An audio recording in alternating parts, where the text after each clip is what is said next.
अद्भुत प्रेम। एक शिकारी था। वह शिकार करने के लिए दूसरे जंगल गया। पूरे दिन खोज करने पर भी उसे कोई शिकार नहीं मिला। शाम होने पर वह घर की ओर चल पड़ा। संयोग से उसी समय रास्ते में एक पेड़ के नीचे उसने एक हिरण को खड़ा देखा। उसने निशाना लगाया, परंतु शिकारी निशाना चूक गया।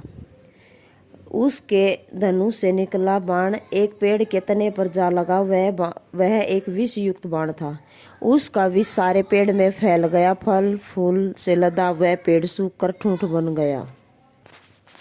उस पेड़ पर एक तोता रहता था। पेड़ के सूख जाने पर भी वह उससे छोड़कर किसी दूसरे पेड़ पर नहीं गया। उसी सूखे पेड़ पर रहने से वह तोता भी बिना कुछ खाए कमजोर हो गया। अब वह उड़ भी नहीं सकता था, मानो वह कुछ ही दिनों का मेहमान हो। एक दिन अचानक उस मार्ग से होकर देवराज इंद्र गुजर रहे थे। उन्होंने तोते को देखा तो उनका हृदय करुणा से भर गया। तो उन्होंने तोते से कहा, तुम इतना कष्ट क्यों भोग रहे हो? किसी दूसरे हरे भरे पेड़ पर क्यों नहीं चले जाते? तब तोते ने कहा, हे देवराज, इस वृक्ष पर ही मेरा जन्म हुआ।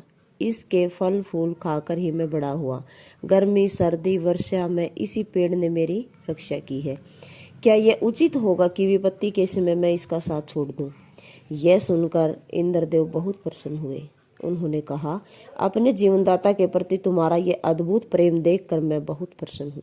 तुम कोई वर मांगो।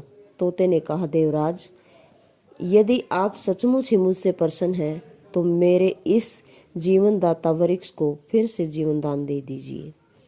इंद्र ने अमृत की वर्षा करके उस पेड़ को फिर से हरा भरा कर दिया।